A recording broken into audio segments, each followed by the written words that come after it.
to perhaps start the next period and start over again for our next season. So that's classic periodization. That's the way it's typically done. There are many variations on this classic profile. I'm not going to go into all these others at all today. I may show you one later on just to give you an idea, but for right now, we'll just talk about classic periodization. Most of the athletes I train some slight variation of this concept that works very well for most athletes. It's also the easiest to understand. So prep-based build, peak, race, transition. These are the terms I'll be talking about throughout the rest of the morning then. And they're just referring to time on this scale. As we get closer to the race, we're moving down that progression of words. How to peak for a race. Tell you what, I'm not going to go through this right now because I'll talk about it much more detail later on today. For right now, just realize that we're trying to come into form for races. This is what peaking is all about. It's coming into form. It involves doing certain things with your training. We're going to manipulate duration. We're going to manipulate stress. We're going to manipulate intensity. And that's going to produce form. And that's going to have us ready to race. Come back to it later. Let's go back to a view of the classic periodization concept again, showing 2 A races now. So the first one I showed you was just one A priority race.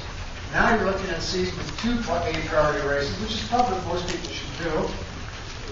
I often get emails from athletes asking me, what should I do in this situation? I've got an A priority race in October. It's now November. I've got a year until my race.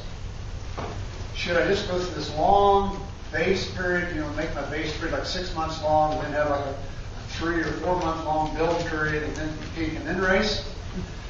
And the answer I give to that is no. I don't think it's a good idea. You start spending lots of time in one of those periods, it gets really boring after a while. You're just doing the same thing over and over and over and over, and your body gets bored also. You just kind of like stagnate if you keep doing the same workouts repeatedly.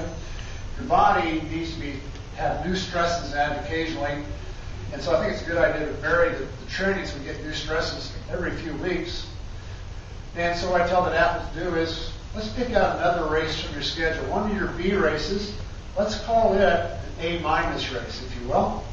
And let's peak for it, like in May or June, earlier in the year, in that situation I told you about. So we have a race early in the season we're peaking for, and a race later in the season. And the race later in the season will be the A+ race, the most important race. The A- race won't be as important, but it will give us a chance to do 2 things. One is to provide more variety in our training.